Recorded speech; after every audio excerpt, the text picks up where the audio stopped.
Well, we're back with David Morgan, silver-investor.com, fresh from a swing to Hong Kong to talk to another one of the conferences. I trust that went well? It went well indeed. I was a keynote, and it was rather controversial talking about not only the silver market, which was the beginning of the speech, but I called it Silver Becoming Hyperinflation and the Demise of America. So it was quite a well-rounded speech. The hyperinflation, I said, I don't think will take place in the United States because there's so much governing forces between the bond markets and interest rates, but I didn't rule out enough inflation to cause a lot more distortions than we've already seen.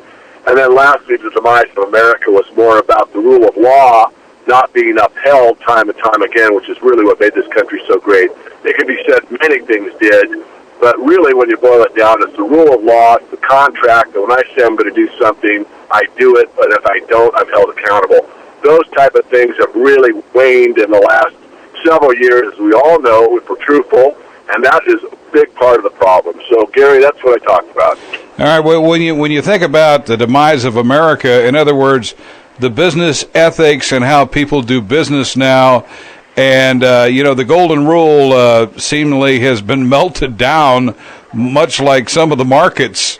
Exactly, and I went on to point out that as America goes, so goes the world. I mean, we still have a rather large GDP. We're very significant as far as being the leaders in innovation, education as well. And although we probably have lost our place in the world in several other categories, a lot of countries still look to America for leadership, and that is probably the greatest loss of all. There really hasn't been any significant leadership in this country, in my view, for a very long time. Europe continues to dominate, continues to be a real steering current when you talk about the equity markets.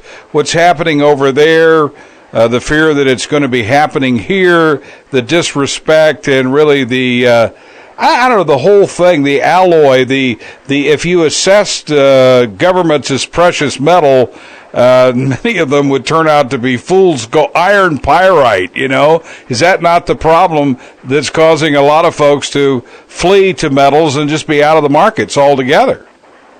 Yeah, it boils down to an issue of trust or confidence.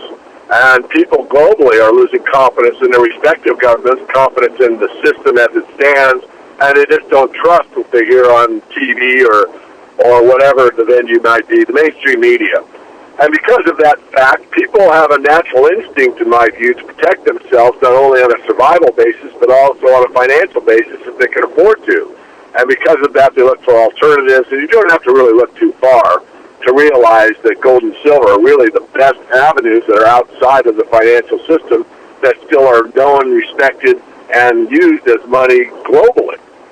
Okay, now, David, silver-investor.com, money, mining, and metals, a well-respected voice out there in this field. So what are you telling, if we may look over your shoulder a little bit, what are you telling your subscribers, your affinity group, those who invest in this newsletter? And you can find out more at silver-investor.com. But we're wondering, what are you saying to them about how they should be playing precious metals? A couple of things, Gary. Number one is I really believe that the mining equities have bottomed. I think they bottomed about a month ago. Looks like we might have to test that bottom again here as we're doing your interview. But I'm pretty certain that the bottom for the mining shares is here. Regardless of what the overall market does, and that surprises people because normally if we get a big sell-off in the general equity market, the mining shares sympathize with it. I'm not saying that won't happen this time. If it does, I think it'll be very minor. In other words, they really can't go much lower in my studied view. On top of that, the mining equities usually bottom before the metals themselves. And that is very, very good indicator. It's not 100% accurate, but almost. If I'm right about the metal mining equities, then I also think that that the metals themselves are bottoming as we speak. I don't see silver going much below the 2610 level that it hit recently. I think that's about it. We also saw Sprott Precious Metals Trust come in for silver, the PSLV, the Physical Silver Trust, and buy $200 million worth of silver in the physical realm. And I really believe that that's going to put a floor around this price of 27-ish. And I'm looking for the metals prices to work themselves higher by the end of the year. Okay, now we look at what's happening with gold here. It's kind of vacillating, 15, 16, not much push to go lower or higher. You're still of the opinion, you're silver-investor.com, not gold-investor.com. So you still like it silver above gold? Well, I like them both, as you know, Gary, but right here and right now, I think silver's probably a better opportunity. And I have to stay consistent because for the mid-level service where people get to watch my trades, I put on a spread recently, which is long silver, short gold. Doesn't mean I dislike gold. All it says is what you just made an innuendo about, and that is that silver will probably outperform gold over the next 3 to 4 months. And I believe that's the case, and that's one way to capitalize on it. So certainly I've got my money where my mouth is. We'll see if I'm right here in the not-too-distant future. Well, when we look at silver and the value of silver in today's world versus gold and the shortage mentality, you have to say silver does stack up pretty well. Yeah, it does. It's actually outperformed gold all the way up, although there's been times you might have not wanted to be in the silver market because the takedowns or the retracements can be quite significant, very tough to take. But nonetheless, if you put the same amount of money into gold or silver at the same time, starting at the beginning of the bull market, you would be better off in the silver market than you are in the gold market. Okay. However, However, I think you should own both. For most, especially people that are in this investment range, usually are of the age of 45, 50 and higher, and that means that they really don't want these wild volatile swings that you see in silver. So if you put gold in with silver, it helps to balance out the portfolio. Final question for David Morgan, silver-investor.com, our money, mining, and metals guy. Been too long since we've had him on the last. Really like hearing David and what he's got to say and his voice out there. But what is the value of silver-investor.com for those who would like to partake? Well, you're going to get some timing, which is critical for any investment. You're going to get somebody that's been in the metals markets for 4 decades. I've got a staff of top researchers. We found one company recently that went up 80% over the last couple of months while this market was really getting beat up badly. We do great work. I hate to sound egotistical. It's not just me. It's a bunch of hardworking people that really have your interest as well as our own and our hearts. We want you to succeed in this industry or in this investing regime, and we do our best to make that happen. Tell us about the newsletter. They can find out more at silver-investor.com. So they could get the newsletter, or they could become more active and actually hire you as a consultant on an hourly basis? That's correct. Usually that's people with a pretty high net worth that will have a specific question, 2 or 3.